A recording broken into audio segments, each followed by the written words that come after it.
Hello hi नमस्कार दर्शक बंधु जय जगन्नाथ मो सुनीता आपण मानकु मो चैनल सुनीता होम किचन को स्वागत करुच्ची। आज मु नहीं आसी ओडिया घर बहु प्रचलित खाद्य चिंगुड़ी डालमा लाइक एवं सब्सक्राइब करंतु पाखरे थिबा बेल आइकन को क्लिक करंतु जहा फल मोर आसीथिबा नुआ नुआ वीडियो गुड़िकर नोटिफिकेशन आपण पाखरे प्रथम मिल परिबो।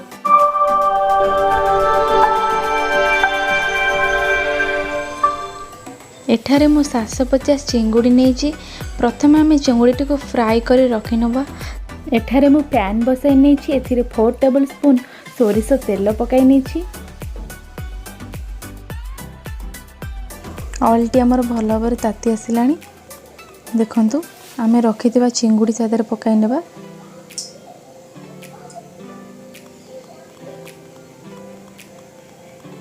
चिंगुड़ीटी आमर प्रायतः पानी छाड़े तो देखिए पानी भलसे मरी गले सेटाको आपण माने भल भाव गोल्डन ब्राउन आसला पर्यंत भाजी नेबे।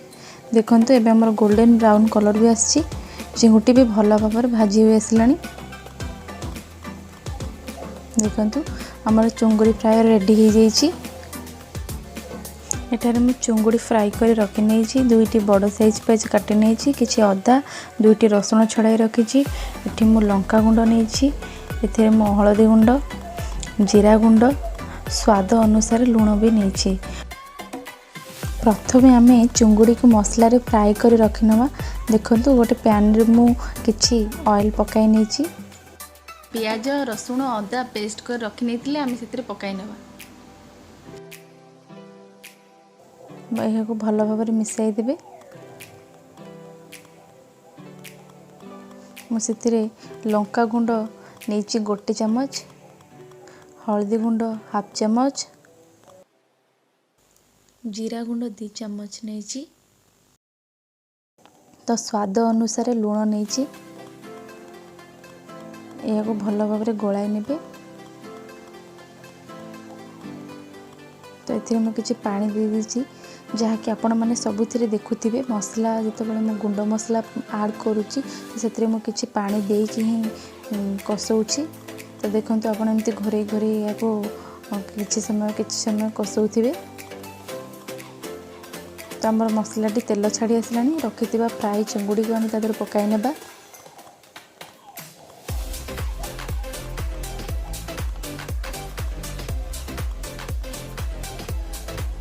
यह को भल भाव गोलाई नहीं।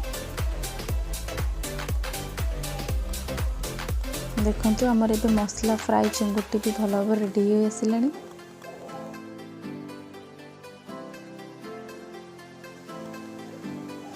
तो मोर आगे कहीं आम चिंगुड़ी को मसला रे फ्राई कर रखिने कारण आगे आपको मुझे फ्राई कर रख सारा आम जो रखिथिबा परिवा सामग्री मुझे आपको देखेबी। तो देखंतु एथारे मु सब परिवा मिसेकी काटिकी रखी नहीं। तो मुग डाली मोटे 150 ग्राम नहीं हरड़ डाली भी 150-200 ग्राम नहीं चिंगुड़ी मसला नहीं छोट खंडे अदा किसी नहीं 4टी कंचा लंका नहीं। एबे आमे परिवाटी को सिझिबा बसाई नेबा। मु एथिरे 5 ग्लास पानी नहीं आपण परिवा को देखिकी पानी देबे। एठारे मु हळदी 2 चमच नहीं स्वाद अनुसार लुण नहीं यह को भल भाव गोलाई फुटापी नाकी नवा। देखो आमर परिवाटी भी फुटी आसिलानी। रखिथिबा डाली को भलसे धोई नहीं तो से पकाई नेबा। यह को भल भाव गोलाई किसी समय फुटापी गोड़ाई नेबा।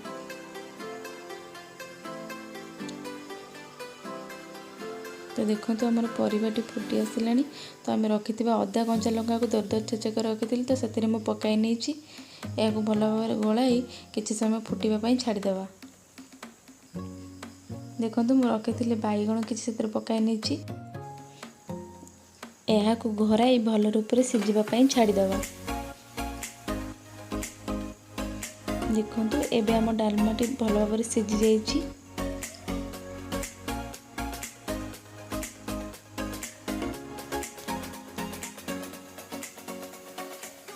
तो आम रखिथिबा करी पाउडर एथिरे किछि पकाई देबा।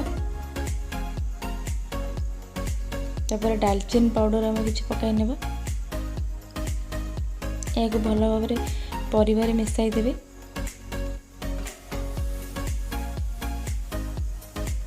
तो मैं रखिथिबा चुंगुड़ी मसला को तादेह पकाई देछि।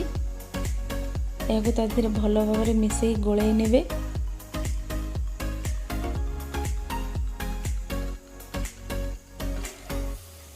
तापर आमे छुंक से देदेबा। तो प्रथम किछि तेल नहीं जाइछि। तेलटी भल रूप से ताती गले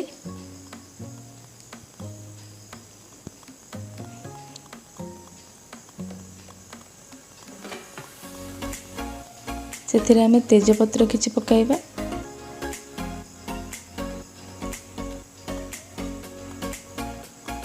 लंका पकाई देबा। रखिथिबा पंच फुटण को से पकाईदेवा। किछि समय फुटिबा को छाड़ीदेवा। देखो पंच फुटणटी भल कि फुटीगले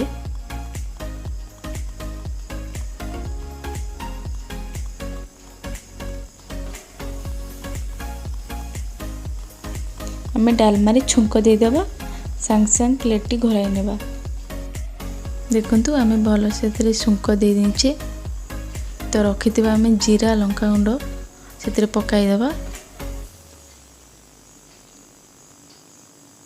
या भल भाव गोलाई नेबे। मैं रखी धनिया पत्र किछि काटिकी रखी नहीं से पकईदेवी। तो भल भाव गोलाई नेबी। एबे हमर प्रस्तुत हो जाइए चुंगुड़ी डालमा। तो वीडियो टी आपको पसंद लगिले मो वीडियो रे लाइक एवं सब्सक्राइब करेंगे। Thank you.